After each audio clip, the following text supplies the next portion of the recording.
Solution.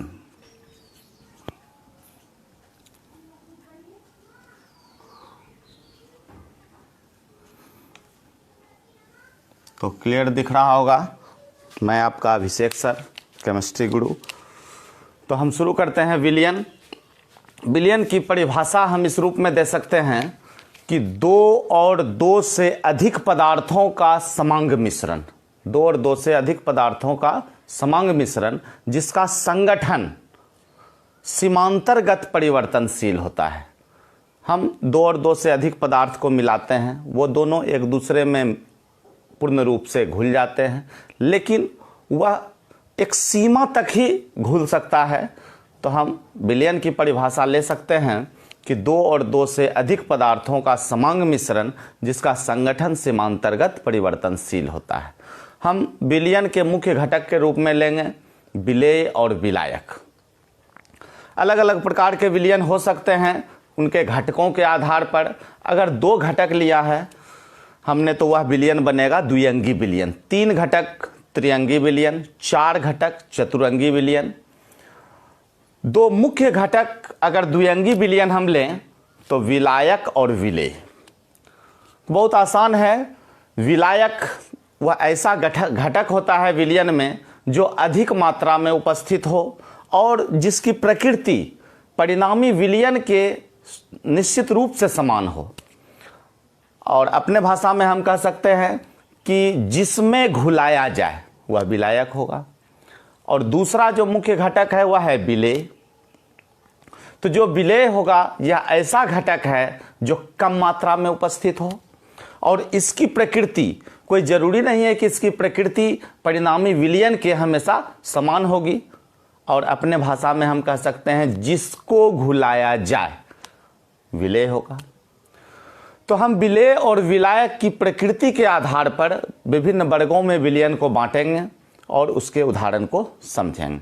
तो पहले हम परिभाषा ले लें विलयन का कि दो और दो से अधिक पदार्थों का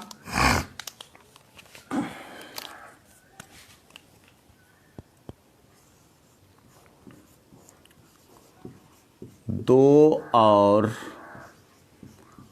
दो से अधिक पदार्थों का समांग मिश्रण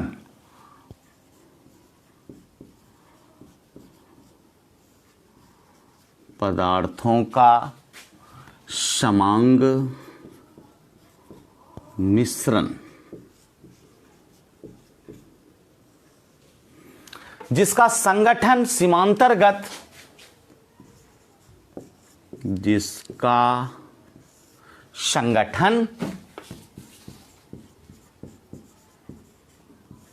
सीमांतर्गत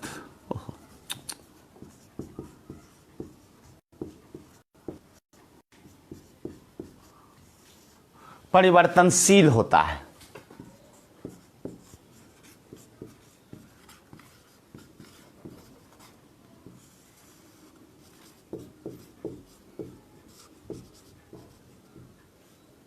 विलयन कहलाता है। अब घटक के आधार पर हम विलयन के प्रकार को देखें तो यहां हम लिख दें घटक और इधर लिख दें विलयन।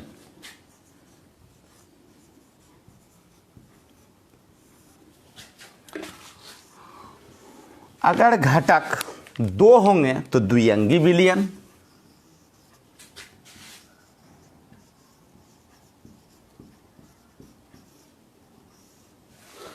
घटक तीन होंगे तो त्रिअंगी विलयन,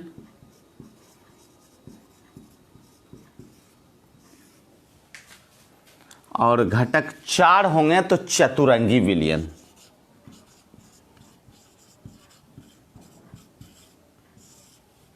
तो इस तरह से घटकों के आधार पर हम विलयन के प्रकार को देखते हैं। अब हम अगर द्विअंगी विलयन को देखें, एक द्विअंगी विलयन का अगर हम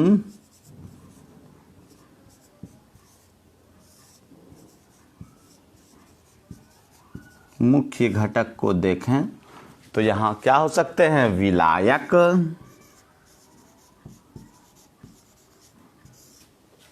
और विलेय। इसे हम ए के द्वारा रिप्रेजेंट करेंगे और इसे बी के द्वारा। मीन्स सॉल्यूशन, और कैसा, बाइनरी, बाइनरी सॉल्यूशन, जिसके मुख्य दो घटक होते हैं, और इसमें जो पहला कॉन्स्टिट्यूएंट है वो है सॉल्वेंट और दूसरा सॉल्यूट। बहुत आसान है। अब हम विलायक और विलेय की परिभाषा समझें। विलयन की परिभाषा दो और दो से अधिक पदार्थों का समांग मिश्रण जिसका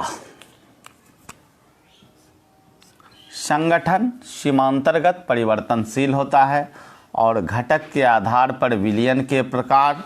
द्विअंगी विलयन में मुख्य घटक विलायक और विलेय। अब हम विलायक की परिभाषा समझेंगे।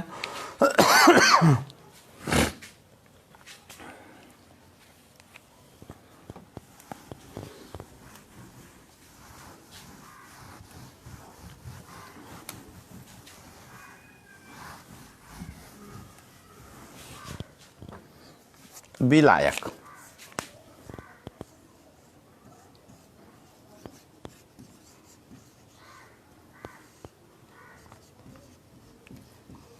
सॉल्वेंट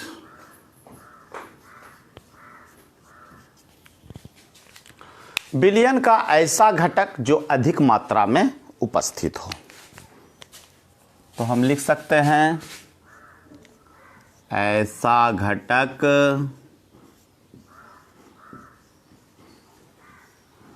जो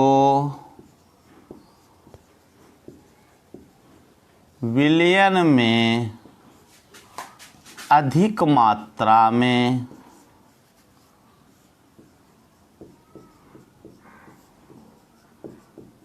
उपस्थित हो।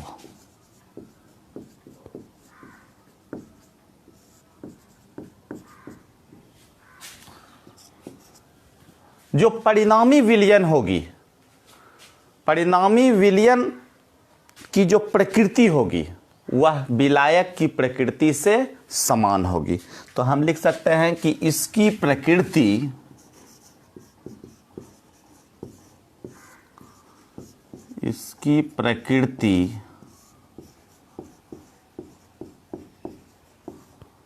परिणामी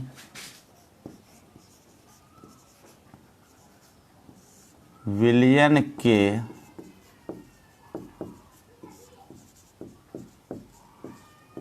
समान होती है। और साथ ही हम देखते हैं कि अपने भाषा में हम कह सकते हैं कि जिसमें घुलाया जाए, जिसमें घुलाया जाए, जिसमें घुलाया जाए,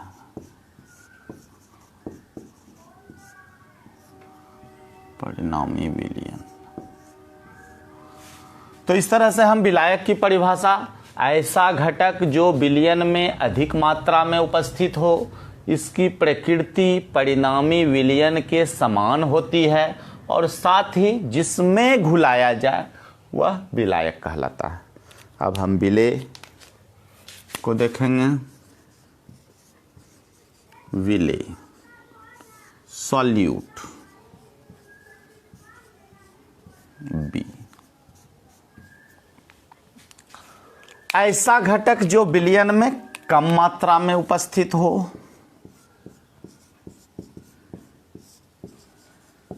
ऐसा घटक जो विलयन में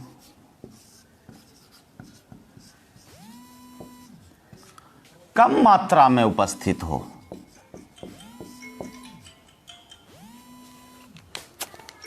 ओहो, हेलो। हाँ सर। हेलो। हाँ हेलो, आलोक बोल रहे हैं। हाँ हाँ सर, हम अभी लाइव हैं फेसबुक पर। लाइव है? हाँ। अच्छा ठीक है सर। तो तुम जुड़े हुए क्यों नहीं हो?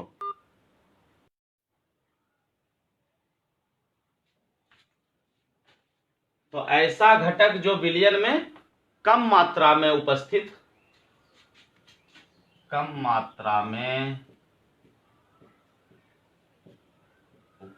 हो, इसकी प्रकृति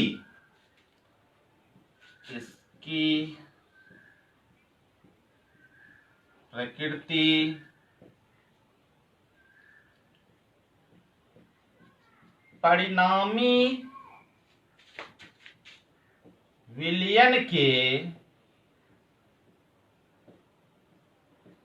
हमेशा समान नहीं होती है। कहने का मतलब कभी होती है और कभी नहीं होती है। और जिसको घुलाया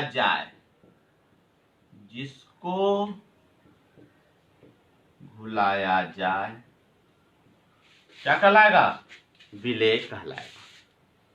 ठीक है, इस तरह से हमने विलेय और विलायक की परिभाषा दे दी। अब आगे टॉपिक कि विलेय और विलायक की प्रकृति के आधार पर हम विलयन को विभिन्न प्रकार में बांटते हैं। हम 9 प्रकार में विलयन को बांट सकते हैं। विलेय और विलायक की प्रकृति के आधार पर विलयन को 9 वर्गों में बांटा जा सकता है। तो हम देखेंगे, एक चार्ट के माध्यम से देखेंगे कि कुल 9 प्रकार के विलयन कौन कौन से हो गए। ठीक है,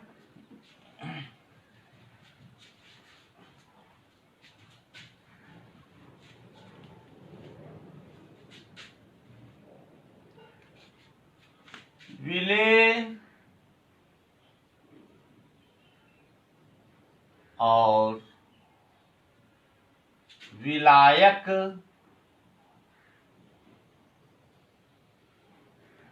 की प्रकृति के आधार पर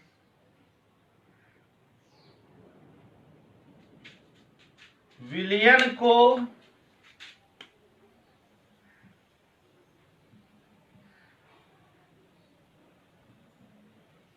9 वर्गों में बांटा जा सकता है।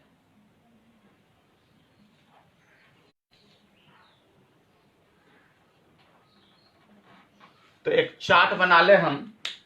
एक तरफ हम विलयन लिखेंगे, परिणामी जो विलयन होगा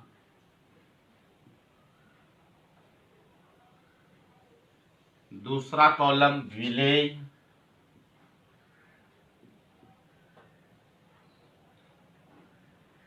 तीसरा कॉलम विलायक,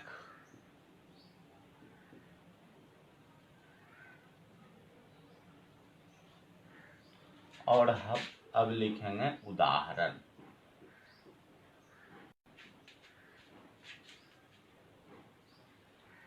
इस चार्ट के माध्यम से हम सभी प्रकार के विलयन का एक एक उदाहरण लेंगे। तो पहला जो विलयन हो सकता है वह गैसीय विलयन है। गैसीय विलयन हम देखेंगे कि गैसीय विलयन में जो विलायक की प्रकृति होगी यह 3 प्रकार की होगी, और तीनों में जो विलायक की प्रकृति होगी वह गैस, गैस और गैस। लेकिन जो विलेय की प्रकृति होगी वह होगी गैस, द्रव और ठोस। हम उदाहरण की बात करें तो N2 में O2। यहां पर हम देखेंगे कि विलायक भी गैस है और विलेय भी गैस है, लेकिन यहां विलायक के रूप में N2 है और N2 में क्या मिला हुआ है? गैस, O2 मिला हुआ है। वही हम N2 में क्लोरोफॉर्म देखें, CHCl3, तो ये जो उदाहरण हो जाएगा ये N2 हो गया गैस विलायक के लिए, और CHCl3 जो क्लोरोफॉर्म है वो द्रव है। ठीक है, फिर हम देखेंगे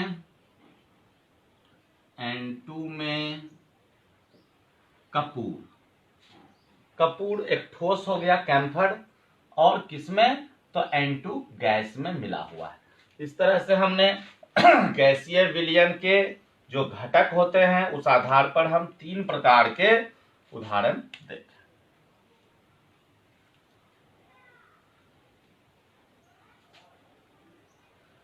जिसे उदाहरण याद नहीं होता है वह आसानी से इसे समझ सकते हैं कि गैस के रूप में हमने तीनों में N2 N2 N2 लिया, और विलेय एक बार ऑक्सीजन, दूसरे बार क्लोरोफॉर्म और तीसरे में कपूर लिया।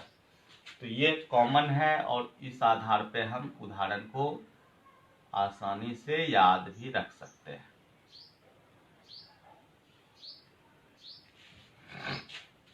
अब हम देखेंगे द्रव विलयन।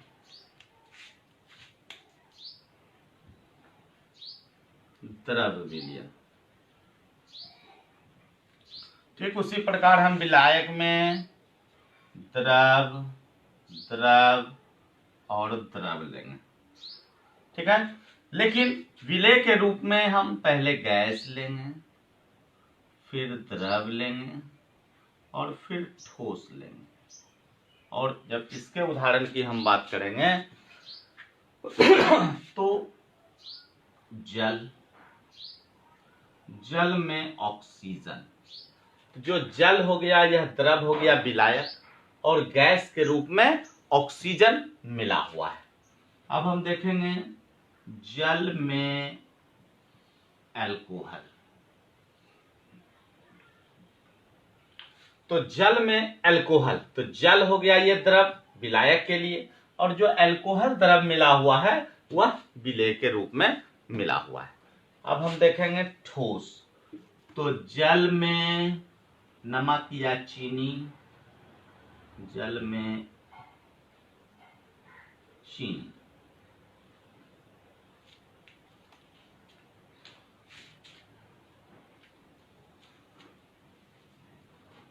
तो बहुत आसान उदाहरण है, यहां भी हम देख रहे हैं, जिससे उदाहरण याद करने में दिक्कत हो रहा है। ये जल जल जल तीनों में कॉमन है, जो विलायक के रूप में हम लिए हैं, और गैस के रूप में ऑक्सीजन मिलाए, द्रव के रूप में अल्कोहल मिलाए और ठोस के रूप में चीनी मिलाए। ठीक उसी प्रकार अब हम देखेंगे ठोस विलयन। ठोस विलयन में विलायक के रूप में ठीक उसी प्रकार ठोस, ठोस, ठोस,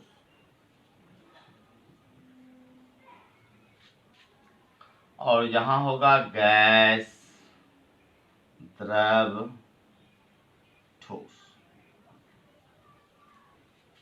हम इसके उदाहरण की बात करेंगे कि ठोस में हमको मिलाना है विलेय के रूप में गैस। तो हम पैलेडियम, पैलेडियम में अगर हम N2 मिला देते हैं नाइट्रोजन, तो यह उदाहरण हो सकता है कि ठोस है, ठोस में हमने गैस मिलाया। अब हम उदाहरण ले देते हैं ठोस में द्रव। तो सोडियम में, और द्रव के रूप में हम जानते हैं कि Hg पारा होता है।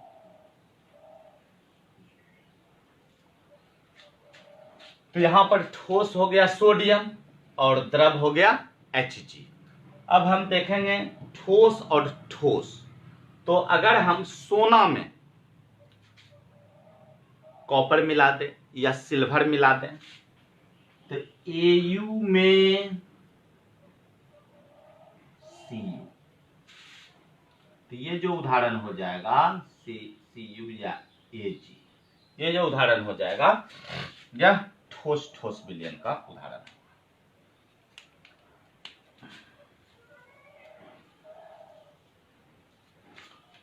तो बहुत आसान है, हम इस 9 टाइप्स ऑफ सॉल्यूशन को देखें।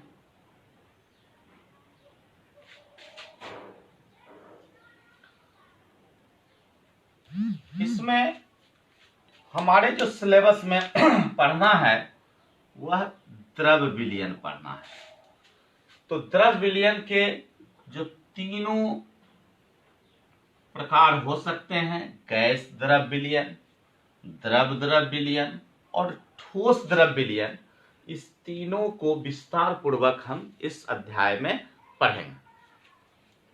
तो ये हो गए विलेय और विलायक की प्रकृति के आधार पर विलयन के 9 वर्ग, 9 types of solution based on nature of solute and solvent. तो समझने में कोई परेशानी नहीं। अब हम एक एक करके सबसे पहले ठोस द्रव विलयन को पढ़ेंगे, फिर द्रव द्रव विलयन पढ़ेंगे, फिर गैस द्रव विलयन पढ़ेंगे। बता दें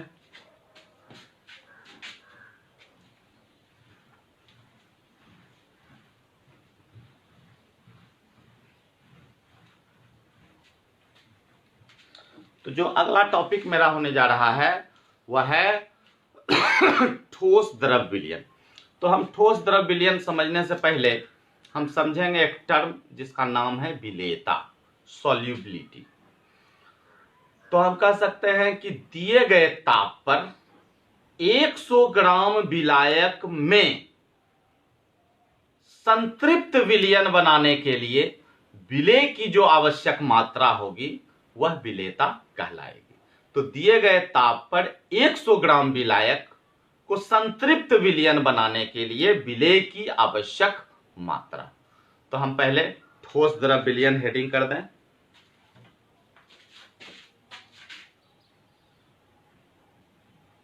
ठोस द्रव विलयन, और इसमें हमको सब हेडिंग कर देना है विलेयता।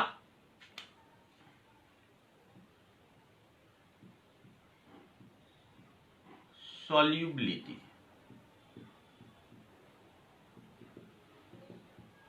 इस सॉल्युबिलिटी को हम समझें, इसके परिभाषा को हम इस रूप में लिख सकते हैं कि दिए गए ताप पर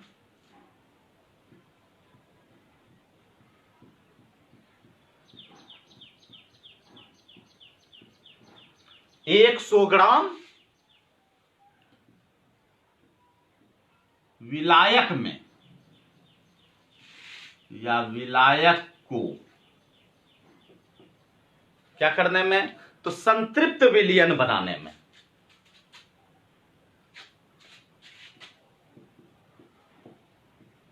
संतृप्त विलयन बनाने में विलेय की आवश्यक मात्रा, विलेय की आवश्यक मात्रा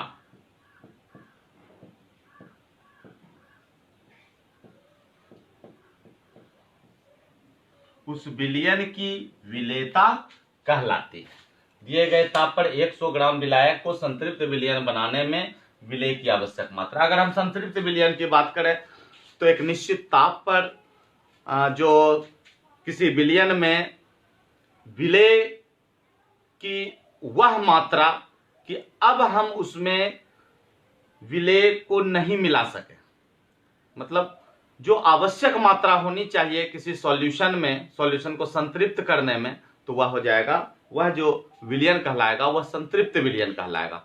तो हम पहले ठोस द्रव विलयन की बात करें कि ठोस द्रव विलयन में जो विलेयता होगी तो उस विलेयता को प्रभावित करने वाले कौन कौन से कारक होंगे। तो ठोस द्रव विलयन में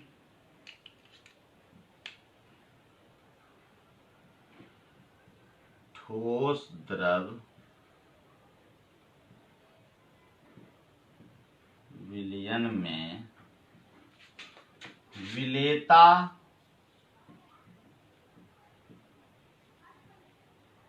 को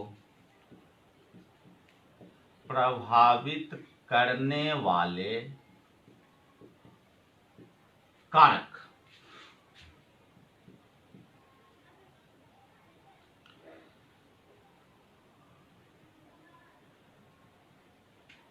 सबसे मुख्य कारक है कि जो ठोस विलेय के रूप में हम मिला रहे हैं और जिस द्रव में हम मिला रहे हैं, जिससे कि ठोस द्रव विलयन मेरा बन रहा है, तो इसकी प्रकृति कैसी होगी। कहने का मतलब विलेय और विलायक की प्रकृति, ठोस और द्रव की प्रकृति। तो अगर हम ठोस और द्रव की प्रकृति समान लेंगे, जैसे हम कह सकते हैं कि अगर हम ध्रुवीय विलायक लेते हैं और विलेय के रूप में भी ध्रुवीय आयनिक सॉलिड लेते हैं, जैसे हम आयनिक सॉलिड के रूप में NaCl, चीनी, और इसे हम मिलाने का प्रयास करते हैं किसमें, तो जो ध्रुवीय विलायक है जल में, तो आसानी से घुल जाएगा। उसी प्रकार से हम ओ ध्रुवीय विलायक जैसे कि बेंजीन है, और इस ओ ध्रुवीय विलायक में हम ओ ध्रुवीय विलेय जैसे नेफ्थलीन लेंगे तो वह घुल जाएगा। लेकिन हम ध्रुवीय विलायक में ओ ध्रुवीय विलेय को मिलाएंगे तो नहीं घुलेगा, ध्रुवीय विलेय को ओ ध्रुवीय विलायक में घुलाएंगे तो नहीं घुलेगा। तो हम समझ गए कि हमको जो ठोस और द्रव की प्रकृति होगी वह समान लेनी होगी, तभी हम विलयन बना सकते हैं। तो हम देखेंगे कि ठोस द्रव विलयन में विलेयता को प्रभावित करने वाले कारक, तो यहां ठोस और द्रव की प्रकृति, ठोस एवं द्रव की प्रकृति। तो हम जानते हैं कि समान समान को घोलता है। इस कथन के अनुसार समान समान को घोलता है।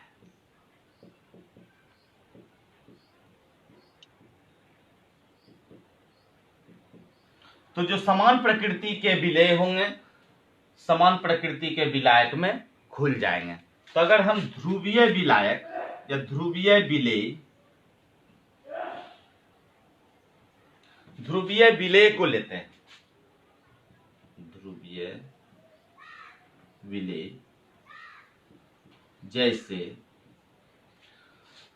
नमक, चीनी, NaCl, चीनी, ग्लूकोज,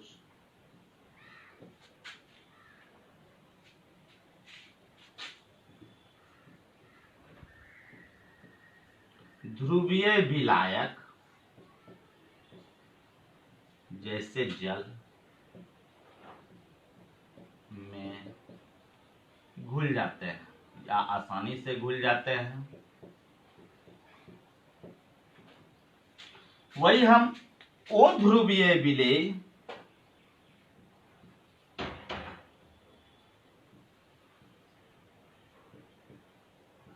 जैसे नेफ्थलीन,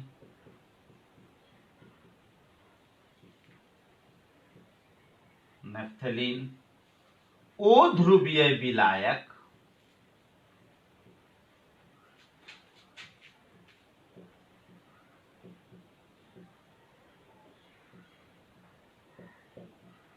बेंजीन में घुल जाते हैं। लेकिन विपरीत प्रकृति के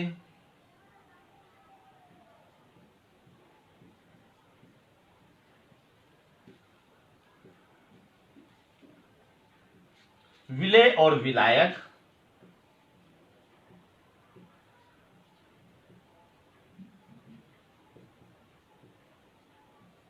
द्वारा विलयन का निर्माण नहीं होता है।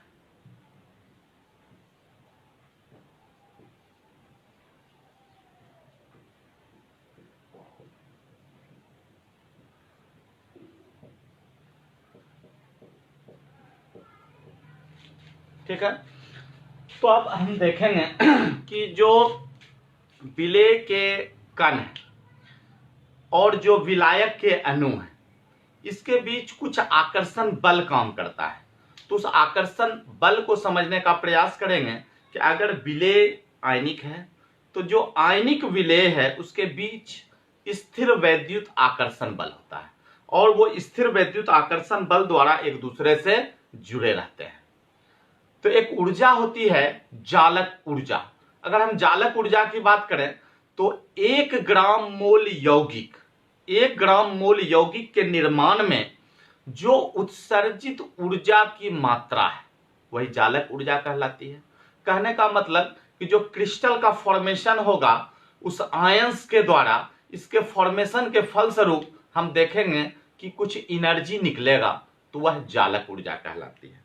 वही हम विलायक के अणु को देखेंगे तो चूंकि विलायक के अणु विद्युत ऋणात्मकता के कारण, इलेक्ट्रोनिगेटिविटी के कारण हम उसके बीच जो आकर्षण बल की बात करेंगे तो वह द्विध्रुव आकर्षण बल द्वारा एक दूसरे से जुड़े होते हैं। और इस द्विध्रुव आकर्षण बल के कारण उसमें एक प्रकार से संरचना होती है, उसके अणु उसी प्रकार से अरेंज रहते हैं। अब हम एक नए प्रकार की ऊर्जा की बात करेंगे जिसे हम कह सकते हैं जल योजन ऊर्जा। और ये जल योजन ऊर्जा जिसे हम सॉल्वेशन एनर्जी कहते हैं, वाटर के केस में हम देखते हैं कि ये हाइड्रेशन एनर्जी होता है। और यह एनर्जी जो विलेय है सॉल्यूट और जो विलायक है सॉल्वेंट, इसके बीच के आकर्षण को प्रदर्शित करता है। It represent the attraction force और it represent the interaction between solute and solvent. तो सॉल्यूट और सॉल्वेंट के बीच के आकर्षण बल को दर्शाने वाला जो ऊर्जा है वह है हाइड्रेशन एनर्जी। और एक कंक्लूजन पर हम पहुंचे कि अगर हाइड्रेशन एनर्जी लैटिस एनर्जी से ज्यादा होगा तो आसानी से जो सॉल्यूट होंगे वह सॉल्वेंट में मिल जाएंगे और विलयन बनेगा। लेकिन लैटिस एनर्जी अगर बढ़ गया सॉल्वेशन एनर्जी से तो सॉल्यूशन नहीं बनेगा। तो हम देखेंगे कि जो आकर्षण बल यहां काम करते हैं इसके बारे में। तो आकर्षण बल तो काफी है यहां कि विलेयता दिए गए ताप पर 100 ग्राम विलायक को संतृप्त विलयन बनाने में विलेय की आवश्यक मात्रा विलयन की विलेयता कहलाती है। ठोस द्रव्य विलयन में विलेयता को प्रभावित करने वाले पहले कारक हो गए ठोस द्रव्य की प्रकृति। लेकिन इसमें हमें समझना होगा आकर्षण बल।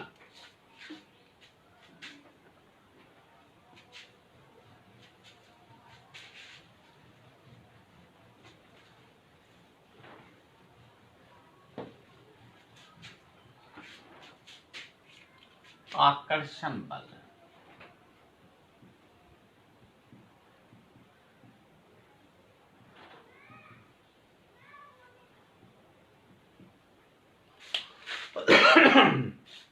तो सबसे पहले हम आकर्षण बल में समझेंगे जालक ऊर्जा। तो जालक ऊर्जा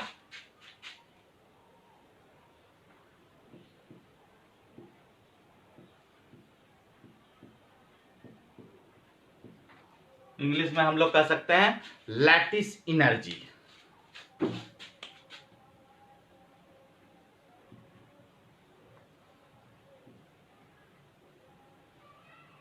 हम किस रूप में इसे डिफाइन कर सकते हैं कि विलेय के आयन, या डायरेक्ट हम लिख सकते हैं कि 1 ग्राम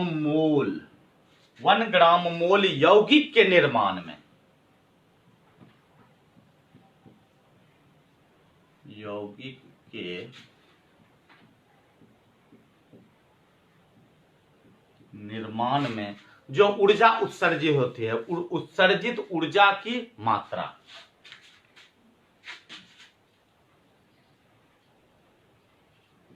उत्सर्जित ऊर्जा की मात्रा जालक ऊर्जा कहलाती है।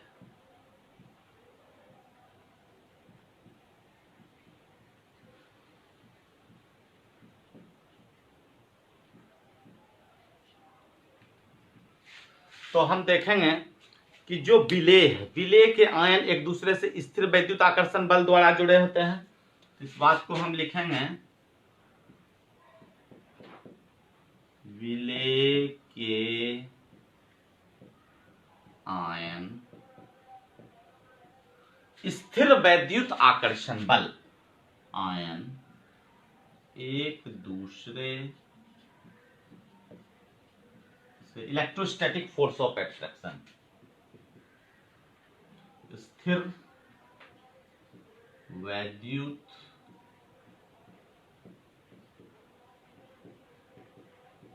आकर्षण बल द्वारा जुड़े होते हैं।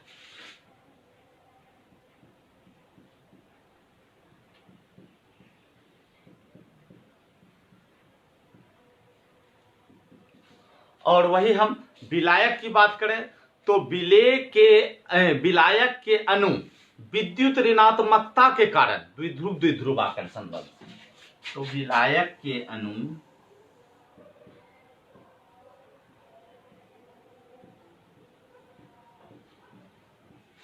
इलेक्ट्रोनिगेटिविटी के कारण विद्युत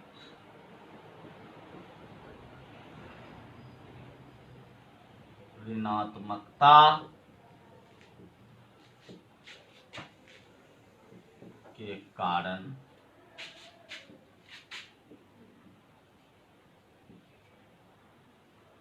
द्विध्रुव द्विध्रुव आकर्षण बल द्वारा जुड़े होते हैं। ठीक है, तो अब हम नया बात क्या समझें, तो जल योजन ऊर्जा, हमको लगता है यहां आ जाना चाहिए, जल योजन ऊर्जा। जल योजन ऊर्जा, ये जल योजन ऊर्जा विलेय और विलायक के बीच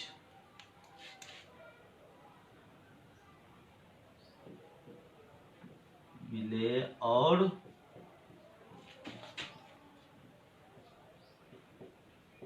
विलायक के बीच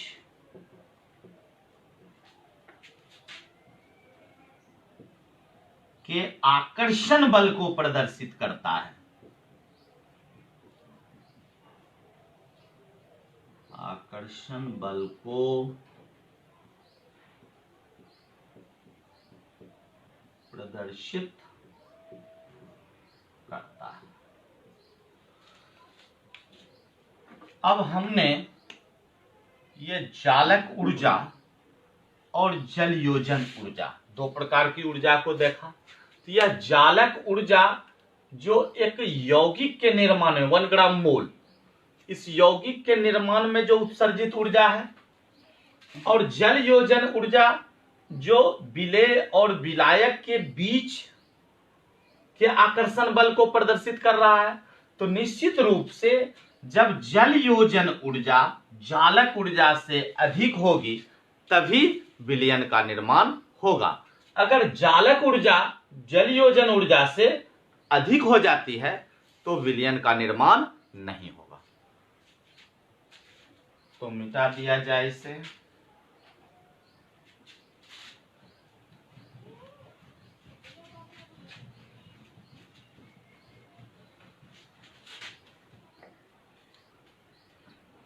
हम लिख सकते हैं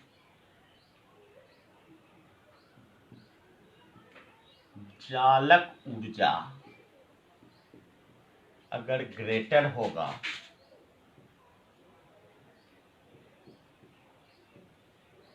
जल योजन ऊर्जा से तो क्या हो जाएगा, ये ओबिलेय, मतलब विलयन का निर्माण नहीं होगा। वही हम जल योजन ऊर्जा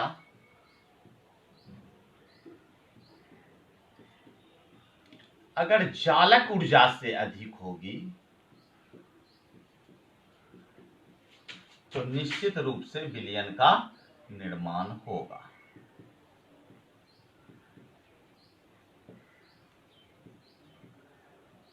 विलयन का निर्माण होता है। तो हमने आकर्षण बल को बहुत अच्छे ढंग से समझा। तो ये पहला जो ठोस द्रव विलयन था, ठोस द्रव विलयन में जो विलेयता को प्रभावित करने वाले पहले कारक थे ठोस द्रव की प्रकृति, यह पूरा हो गया। अब हम दूसरा ताप की बात करेंगे। तो ताप जो है, चूंकि हम जानते हैं कि अगर प्रक्रिया उष्मा शोषी है, दैट मीन्स उसे टेम्परेचर चाहिए, तो उष्मा शोषी अगर अभिक्रिया हो रही है तो तापमान के बढ़ाने से विलेयता बढ़ती है। लेकिन वही उष्माक्षेपी अभिक्रिया अगर है कि उष्मा खुद उससे उत्सर्जित हो रही है इस तरह की अभिक्रिया के द्वारा, तो इसमें ताप बढ़ाने से जो विलेयता होती है वह घटती है। तो ये ली सातेलिय सिद्धांत भी है, ली चेटेलियर प्रिंसिपल भी है कि उष्माक्षेपी अगर अभिक्रिया होगी तो ताप बढ़ाने से जो विलेयता है वह घटती है, और अगर उष्मा शोषी अभिक्रिया है तो ताप बढ़ाने से विलेयता बढ़ती है। तो हम अगला जो कारक देखेंगे वह ताप होगा।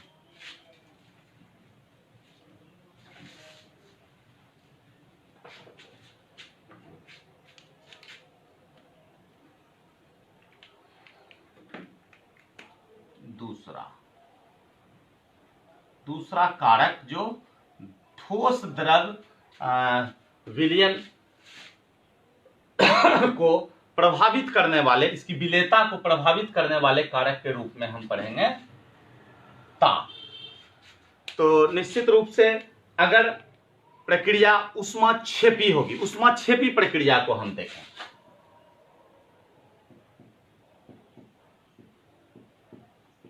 उष्माक्षेपी, तो उष्माक्षेपी अभिक्रिया हीट ऑफ फॉर्मेशन जो होगा सॉल्यूशन का वो लेस देन 0 होगा। दैट मीन्स हम कह सकते हैं कि ये निगेटिव होगा, और इस निगेटिव उष्माक्षेपी अभिक्रिया में हम जब ताप बढ़ाएंगे तो विलेयता घटेगी। तो इस तरह के कंडीशन में हम ताप बढ़ाने पर विलेयता घटती है, क्योंकि इस अभिक्रिया में निश्चित रूप से ऊर्जा उत्सर्जित हो रही है।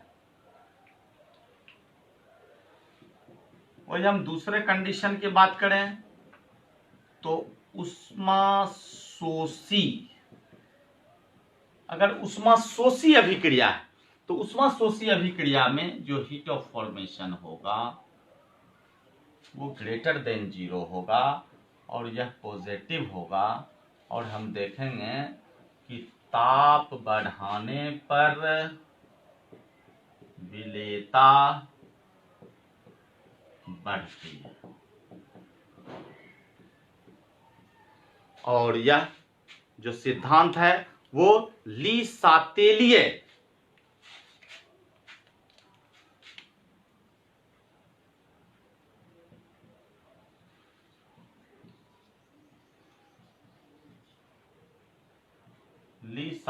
सिद्धांत का पालन करता है।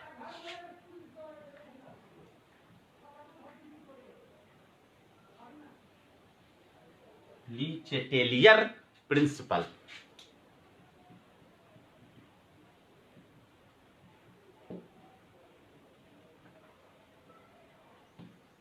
It follow the principle of Le Chatelier. Le Chatelier सिद्धांत के अनुसार हमने देखा कि उष्माक्षेपी अगर है कि जब हम ठोस को द्रव में मिला रहे हैं तो अगर उससे ताप रिलीज हो रहा है, ताप उत्सर्जित हो रहा है, तो हम ताप बढ़ाने पर देखेंगे कि जो विलयन की विलेयता होगी वह घटेगी। वही हम देखेंगे उष्मा शोषी अभिक्रिया है तो ताप बढ़ाने पर विलेयता बढ़ती है। ठीक है, अगला कारक जो थर्ड होगा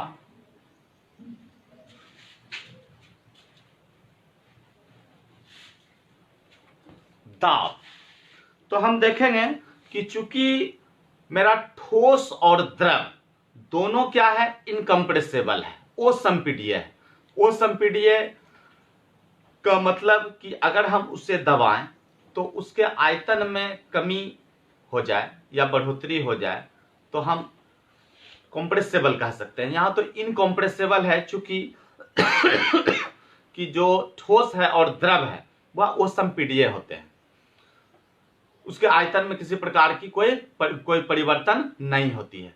तो ऐसे घटक के लिए हम देखेंगे कि दाब कितनों ही बढ़ाया जाए तो उसके विलेयता में किसी प्रकार का प्रभाव नहीं पड़ेगा। तो दाब,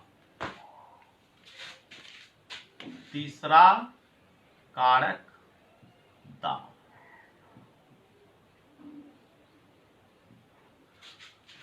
तो हम देखेंगे दाब में कि कोई परिवर्तन नहीं होता है। दाब, कोई परिवर्तन नहीं होता है, क्योंकि ठोस एवं द्रव दोनों असंपीड्य होते हैं।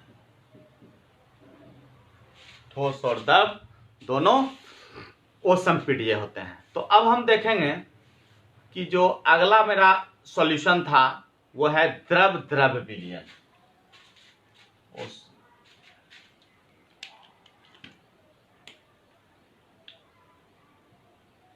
मिटा दिया जाए, असंपीड्य दो।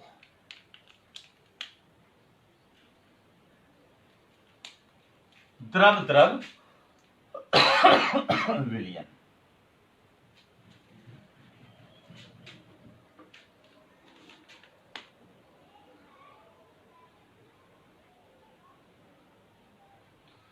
द्रव द्रव विलयन में हमने उदाहरण भी पढ़ा था कि अल्कोहल को हम जल में मिला रहे थे। तो ठीक है, हम द्रव द्रव विलयन चूंकि पढ़ चुके हैं, समान समान को घोलता है, तो दोनों की प्रकृति अगर समान होगी या दोनों एक ही सजातीय श्रेणी से आते होंगे तो निश्चित रूप से विलयन का निर्माण होगा। और अगर दोनों की प्रकृति अलग अलग होगी या दोनों के अणुओं के बीच जो आकर्षण होगा उसमें कुछ परिवर्तन होगा, कोई किसी अणु के बीच ज्यादा आकर्षण है किसी द्रव में और दूसरे द्रव के अणु के बीच आकर्षण कम है, तो इस तरह का जो विलयन होगा वह मिश्रणीय विलयन नहीं कर सकेंगे, उसे आंशिक रूप से मिश्रणीय द्रव हम विलयन कह सकेंगे। तो हम देख लेते हैं कि जो मेरा द्रव द्रव विलयन है, तो द्रव द्रव विलयन तीन प्रकार के हो सकते हैं। द्रव द्रव विलयन तीन प्रकार के हो सकते हैं।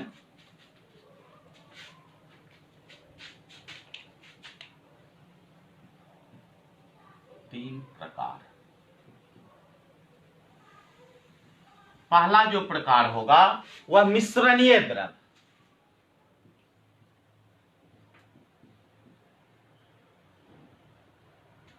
मिश्रणीय द्रव द्रव विलयन या सीधे विलयन लिखें, हम समझ रहे हैं कि हम पढ़ रहे हैं द्रव द्रव विलयन, मिश्रणीय विलयन। तो जो मिश्रणीय होंगे उनकी प्रकृति समान होगी। तो इसमें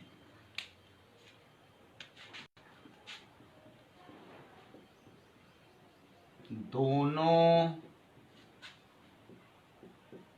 द्रवों की प्रकृति समान होती है या दोनों एक सजातीय श्रेणी से आते हैं। अगर इस प्रकार का दो विलयन होगा तो वह दोनों आपस में मिलेगा। जैसे हम उदाहरण स्वरूप ले लें जल प्लस अल्कोहल।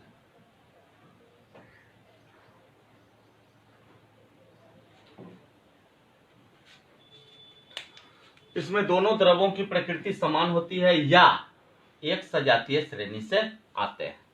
दूसरा है आंशिक मिश्रणीय। आंशिक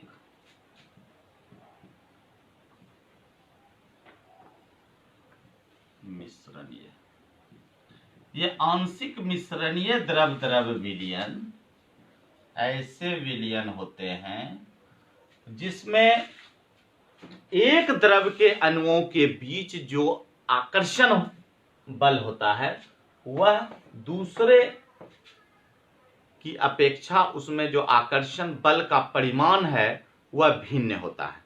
तो एक द्रव का आकर्षण दूसरे से भिन्न होता है। एक द्रव का इसमें एक द्रव का अंतराण्विक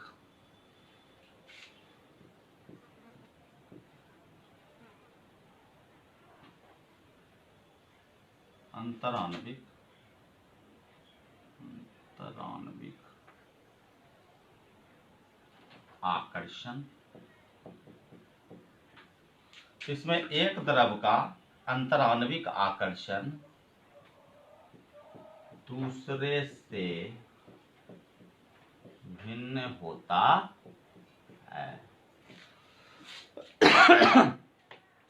तो जो एक द्रव का अंतराण्विक आकर्षण होगा, ऐसे लिखेंगे,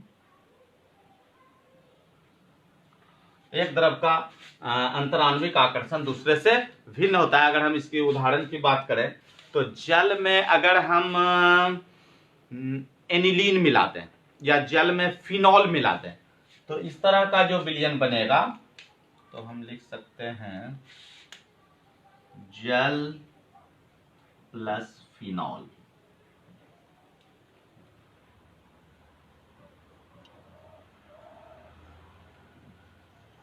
जल प्लस एनिलीन।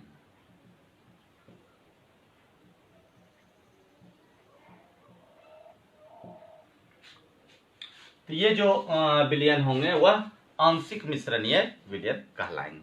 और तीसरा है अमिश्रणीय विलयन।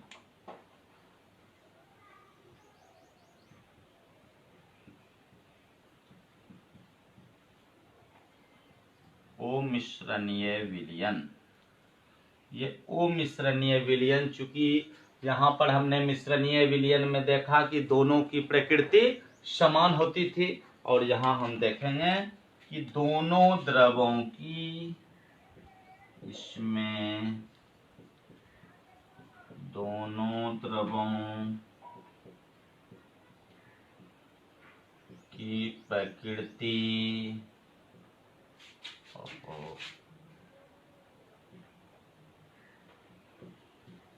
भिन्न भिन्न होती है।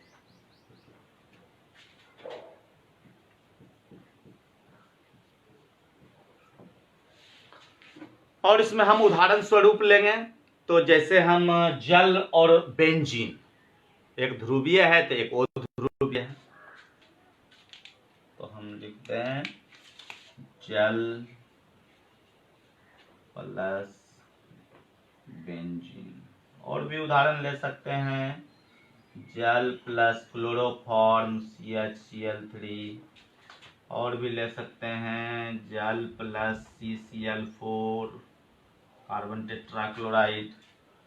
तो ये जो उदाहरण होंगे वह अमिश्रणीय विलयन के उदाहरण है। समय हो गया है, एक छोटा सा टॉपिक बचा हुआ है गैस द्रव विलयन। तो ठीक है, आज के लिए इतना ही। अब इंग्लिश मीडियम का जो क्लास होगा वह 10 बजे से होगा। कल फिर आप बने रहेंगे 8 से 9 हिंदी मीडियम के छात्र। Thank you for watching this video. आप इसका लाभ उठाएं। बहुत बहुत धन्यवाद।